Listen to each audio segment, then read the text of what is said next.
Welcome back to the Rundown. A pleasant good evening to all of you joining us either in the Lion's Den or if you're, of course, on YouTube or wherever you're getting your platform from tonight in the region and around the world. Good night to all of you. Thanks for joining us. Well, the Bahamas has played a dominant role on the regional and world stage. Since independence, we've formed diplomatic relations with many countries pretty much around the world. It has not changed. It's been that consistent. Heading this portfolio is no stranger to Bahamian government, senior cabinet minister, and of course, National Progressive Party chairman and member of parliament for Fox Hill, the Honorable Fred Mitchell. And I think it's so important for us to also know that he's an attorney, but more importantly, former journalist, having spent some time here at the Broadcasting Corporation. And I'm even told a fun fact tonight that we can mention about him is that in May, the minister will celebrate his 33rd year in Bahamian politics. Wow, that's a long time. Of course, he travels around the world representing us on diplomatic ties. Minister, welcome to the show. Good to have you with us. Yes, back to my old desk here. Yeah, there you go. Welcome home. Right. So obviously, we want to jump right in and talk about a couple of things that are concerning Bahamians tonight. Of course, the first one would be what actions or steps are being taken by the Bahamas government to respond to the allegations by the United States of, quote, forced labor being used in the Cuban work retention program. The Prime Minister's made it quite clear that the bottom line is the Bahamas government is not involved in any practices which violate the international labor standards. This is a bit of a storm in a teacup, and perhaps many people think is ideologically driven. You know, U.S. visa policies are what they are, and as I've said, many Bahamians complain to us about the way they're treated at the U.S. Embassy. They complain about the decisions. They seem arbitrary, whimsical. But their law, as I understand it, makes visa decisions subjective. So basically, the consular officer can make it on whatever basis it feels like. But the country's reputation should not be damaged by allegations or insinuations that are really inaccurate. And the Prime Minister basically is speaking up for the truth of it, and the facts will out. We assume that we're dealing with rational actors here in the United States, and if the truth comes out, the truth should prevail. We have seen a lot on the international scene, perhaps those last 6 weeks, the decisions of the United States and their administration, and some people can describe it as far as, you know, left as you want it to go, or as far right as you think it should go. But nonetheless, there have been some strange decisions made, and the concern is, will that pressure be put on the Caribbean region, in particular the Bahamas, if they don't believe we're cooperating to their liking, I like to put it. Is there a concern, serious concern there? Well, let me put it this way. The Bahamas is tied to the hip, United States, in its economy and its geography. That's not going to change anytime soon. There are major trading partners, major investors, and it's really the same for the entire Caribbean region. So, you know, Pierre Trudeau had a famous saying about, you know, whether someone of a gentle persuasion or someone of other persuasion is in charge in the U.S., it is what it is, and you just have to adjust to what it is. A small country doesn't have an army, doesn't have the economy to fight back in that way, but it does have its voice, and it has its moral values. And if 1973 is going to mean anything at all, it is to speak up when there's something which adversely affects our country. We have a responsibility to do that. We can't speak for what the other party is going to do. That's their business, what they do. But we can stand up for ourselves. Having said that, there's a very thin line that you have to walk with this, because I noticed, for example, all of the text messages coming to me, you can't let these people bully you and all the rest of it, right? That's all fine. I understand that on one level.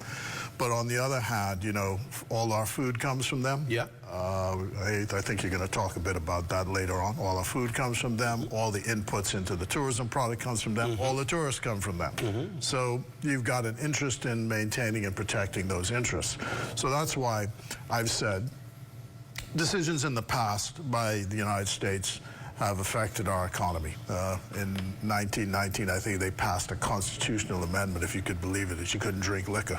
But that caused That caused a huge boom in our country. And then at one point, we had access to their markets as farmers. That's how Sidney Poitier got born in the United States. And then they shut the market, so you couldn't go into the United States with the produce. So there are ups and downs in the relationship. The smaller country is not in a position to dictate terms, but the assumption always is that you're dealing with rational actors. That's the presumption. It may be rebuttable, but you're dealing with responsible, rational actors, and that the truth and the facts will out. We have familial ties with them. We have close economic ties with them, and there's no reason to believe that they would deliberately disrupt those ties. A nation and nations that are their friends. That's the assumption we're going to proceed on.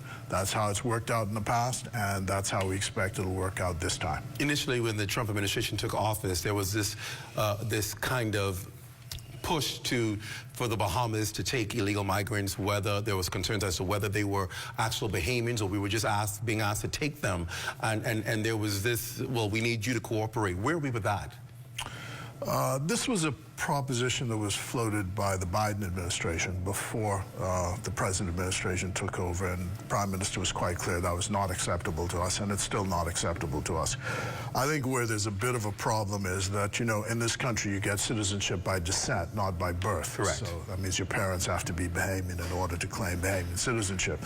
And so there's this category of people, largely from our neighbor to the south, who are born here, have a right, conditional right, I guess you'd call it, to apply for Bahamian citizenship at their 18th birthday and before their 19th birthday. Now, many of them have left the country as children, gone to the States, and run into trouble. And in the past, the United States has tried to deport them back to the Bahamas, which is the country where they were born. And we said, well, no, they're not citizens of the Bahamas, so they have to go back to their country of citizenship. That arose again this time, and our position is the same. As a question of law, we are obliged to accept anyone who's a Bahamian citizen, and anyone who's not has to go to their country of origin. Is there a need to review this Cuban program?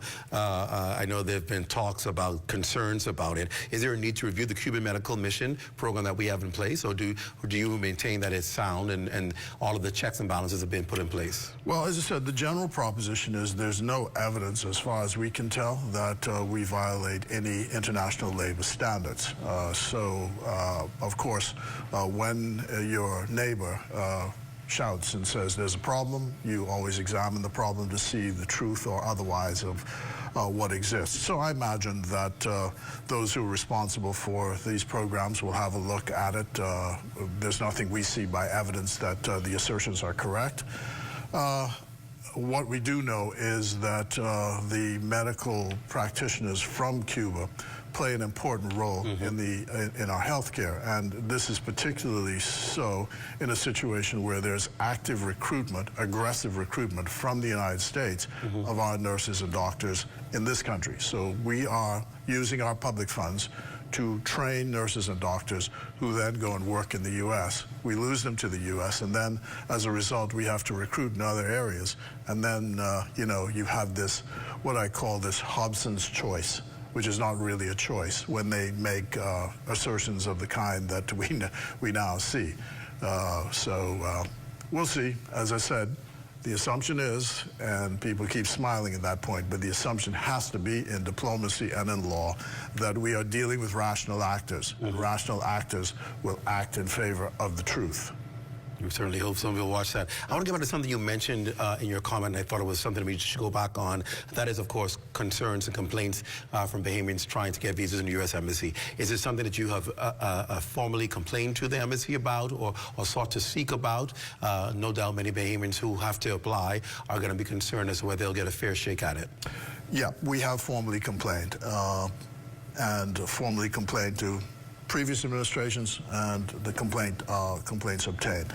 And the difficulty is we have a difficulty explaining to Bahamians that the foreign ministry has no control or influence over decisions made by the U.S. with regard to visas. Having said that, as a public proposition, there are some people who say Bahamians or Caribbean citizens or foreigners do not have a right to go to the United States. And I suppose in one legal aspect that is correct, but I was looking at the Universal Declaration of Human Rights today. People have a right to leave their country. Doesn't say they have a right to go to another country, but the corollary of that is, in fact, that you have a right to enter a country and to go there for trade and commerce and all the rest of it. And you should be treated with respect with regard to it. And there should not be things which prevent you from going, either artificially constructed or ideologically constructed. And most Bahamians only want to go there to go shopping or for medical care, health care. And the other thing is for education.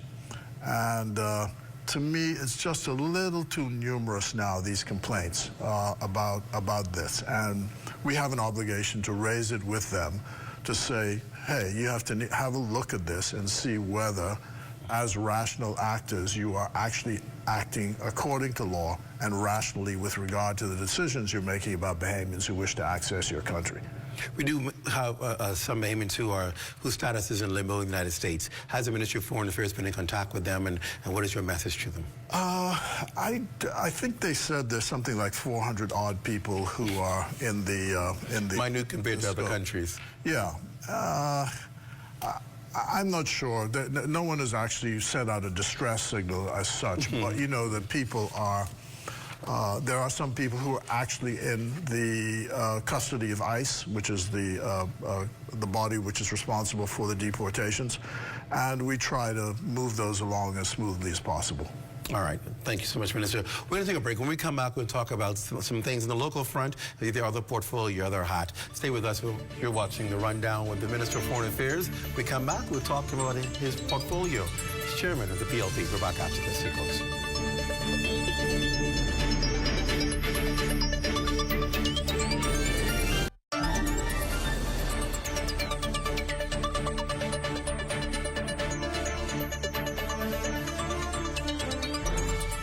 Welcome back to The Rundown. My conversation tonight is with the Minister of Foreign Affairs, Honorable Fred Mitchell. We've done talking about a lot of the diplomatic stuff internationally. I want to talk more on the local front now as chairman of the Progressive Liberal Party. Minister, we played at the top of this show a story yesterday with the Opposition Free National Movement holding a press conference to cry shame on, they call the government, for eviction notices that were issued by the Commissioner of Police for persons who are living in I guess, police housing in Grand Bahama. And according to the information, these were persons who have been living way past the time stipulated for living in those areas. Some of them living there for up to 2 decades, we understand. There are other police officers waiting to get into those homes. They were given notice. They were told if you needed to stay longer, write. No one wrote. So they assume that everybody has found their way. We've been told that some persons are actually, we told a couple who's living there is actually renting apartments elsewhere. So obviously they're finding a way to capitalize on the whole movement thing. And then a statement came yesterday from the Minister of National Security, crying shame on what he called it to be politicizing this. Your response, you talked about it in your daily voice notes. Your response to this? Well, I used to be public service minister, and there's this policy on domicile. And after you've been in place for 5 years, you lose all the allowances. That's so in the foreign service. Now, what tends to happen in our country is these things lapse. Nobody pays attention to them, and then it just goes on and on and on and on. So the Commissioner of Police has decided to make a decision on this. As they say, there's a new sheriff in town, and you could argue that you should or shouldn't, would not. Opposition parties, their job is to rattle our cage, I suppose. So, I mean, he looked, the dramatis personae, the two of them with serious faces, and, we must withdraw this eviction notice straight away, right? Shaking our boots. But the serious point is that the minister said in his statement that if anyone has some issue arising out of this, then simply approach the authorities, and there'll be some adjustments made for those particular cases. So far, that's not been done. So I think Mr. Pintard doesn't have the political capital that he thinks he has in this particular situation. Anytime the PLP is involved in something and people are in distress or they have to appeal to the human side of things, we always err on the side of that, and I'm satisfied the minister and the Commissioner of Police will do that. All right, let's talk a little bit about the political front. You're the chairman of the Progressive Liberal Party. What is the Progressive Liberal Party? What are some of the checks and balances you're putting in place now as you prepare to go to elections next year that you think the party must do in order to prepare itself for the election season?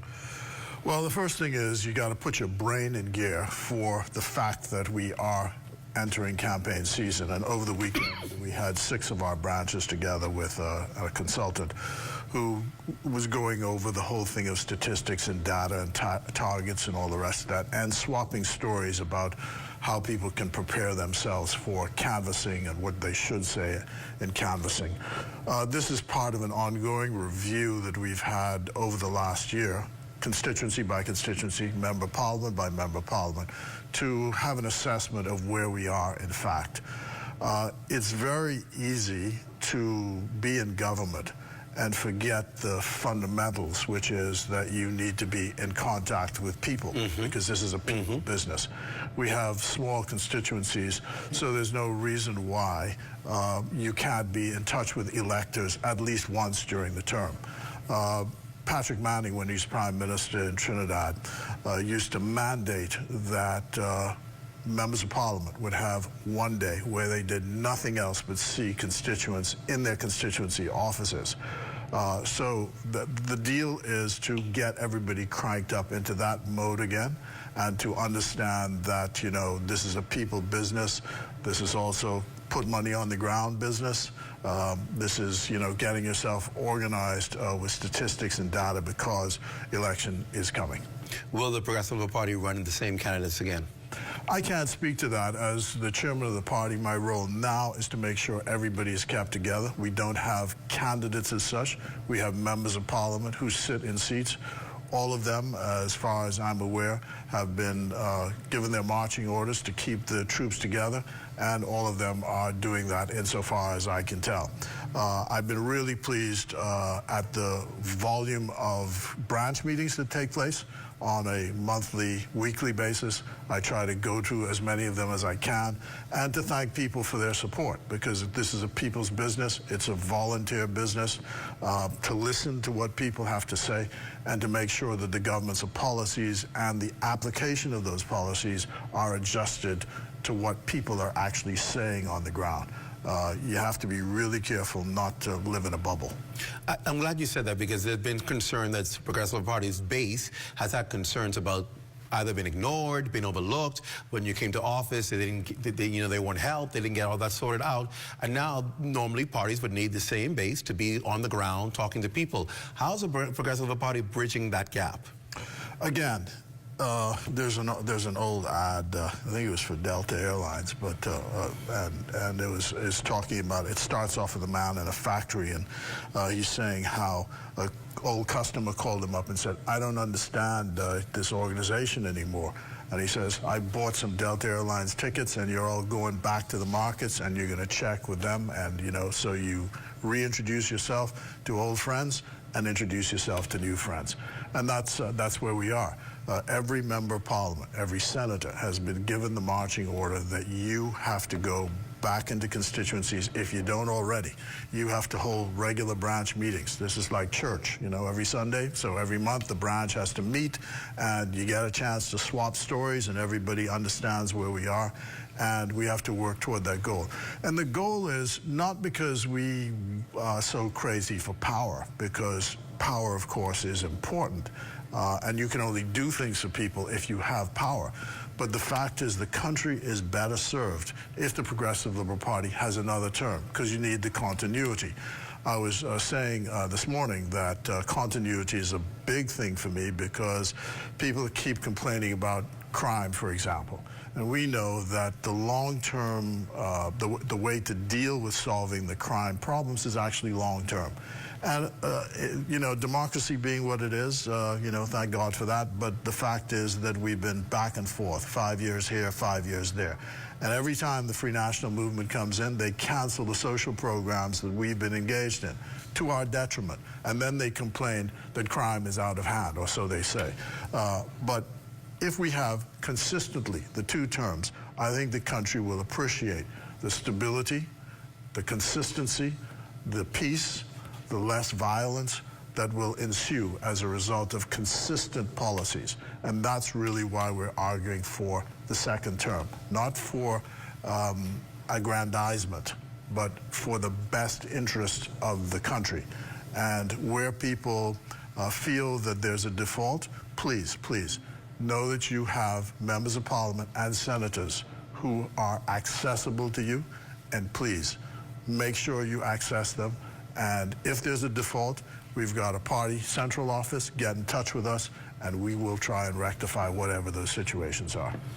There have been some challenges, obviously, with Grand Bahama, getting the Grand Lacaille Hotel sold, getting the airport up and running with new partnership, and of course the dispute going on with the Grand Bahama Port Authority. Do you believe you have enough success to tout in Grand Bahama to say give the Progressive Liberal Party a second term? Again, my argument is the consistency, standing up for the Bahamian community there. I think West Grand Bahama is an example of the way that investments play out to the benefit of people, and we certainly will be defending Ginger Moxie's seat with all the moxie that we've got, and we're going to target the leader of the opposition seat to make sure that he's uncomfortable as possible during the campaign coming up. So if he keeps his job, it'll only be by the grace of God. Let's turn and talk about the concern about corruption. It was mentioned in a U.S. report, and it's something that the opposition parties have been using and saying this government, this administration is corrupt. What do you say in response to that? That's a piece of fiction that has been trotted out by the Free National Movement over many years. The interesting thing, of course, is that they trot it out, but it doesn't work because they lost the election after trotting that out in 2021. They're trying to find scandal again where there is no scandal. And they try always to employ the language of American reports about what is supposedly going on in the Bahamas. As far as we know, these cases have nothing to do with institutional corruption, this case that they keep touting in the United States. And, of course, you have their own president of the United States saying that the district that issued the indictments is itself corrupt. So, I mean, I don't know what Anyway, that aside. But the fact is that when you go and look at the history, if you deal with the UBP, there's real corruption there, self-dealing, paying themselves consultancy fees from the Grand Bahama Port Authority, and then their successes with the Free National Movement. And if you go back to what happened in 1977 when Pinling got rid of, let's see, 6 or 7 of them for various corruption allegations, some of them were charged before the courts. So, if you want to play that game, you can. What you know is that every time there's an allegation of corruption against the Progressive Liberal Party, it's thoroughly investigated and dealt with one way or the other. And so there's nothing that says that the Progressive Liberal Party, or that can prove that the Progressive Liberal Party is a corrupt organization. In fact, it is the nation-building organization. It is the political party that builds the Commonwealth of the Bahamas. And what they're trying to use now is this Procurement Act, which the Free National Movement passed in a rush before the last election. And when that matter was debated in the House and in the Senate, we said, look, we support this only to this extent, that it preserves the right for single-source procurement. And why is that? Because the way the deck is stacked in this country economically, if you don't have single-source procurement and the ability to have affirmative action, the same suspects will get the contracts each and every day. And we said we would not support that aspect. Once that was included, we support it. So don't come with this stuff about single sourcing or as if something is wrong and that it's directed toward political cronies and all the rest of that. In each case, when you check single source procurement, you will find that the law on it was followed meticulously and to the letter and spirit of the law. But the idea is to help those who are at the bottom of the rung to get a lift up to the top. And that remains the Progressive Liberal Party's mission today and going forward. Elections around the world, incumbents have been challenged with the issue of cost of living. How does this administration expect to address that? Well, one of the things I think we ought to engage in is public education because as I said, we are appended to the U.S. economy. All of the inputs into this economy come from the United States of America. So policies which inflict high costs on U.S. goods, we import the inflation. So people ought to know that the inflation we have is not inflation by our own making. It's inflation which is derived from another source. And so the Bahamas government is doing what it can to manage that. You'll soon hear to the extent of alternative markets and trying to find cheaper goods. But remember that our main trading partner is engaged in a trade war itself with others. They've decided to pursue a particular methodology to accomplish gains for their economy, and that has knock-on effects on the Commonwealth of the Bahamas. I think a good question to wrap up on is what people have been asking. I've been watching them online, and the question here is there going to be an early election? Now that you're going to come out and say, yes, there will be an early election, prepare now. But I guess the question should be, is the Progressive Party, do they see the needs for an early election, or is there still more work that needs to be done? Well, we've got a mandate for 5 years. The term began the 10th of October, 2021. You count 5 years from the day of the first meeting of the House of Assembly, 5 years later. So the mandate runs out the 10th of October, 2026. There's no reason, I can tell, to have any general election. There's no crisis. There's nothing which suggests otherwise. So you serve out your term. They want to push us into a mistake that their former prime minister made. Poor them, 8 months, call the election 8 months early, and lost 8 months worth of salary. They're still mad with him today for that, but hard luck on them. We ain't pulling that maneuver. All right, I'll give you the final word. How would you describe the Progressive Liberal Party's term in office? I think we've brought stability to the country. We've set people free, so to speak, because we were locked up in our homes by this man who promised that he was going to save our lives, but 500 people died anyway. So we're free of all of that. The tourists are back in the streets. There's U.S. dollars in people's pockets.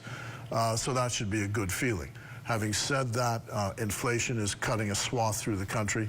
There are many people who feel they've been denied the opportunity of the good times. So we can't live in a bubble.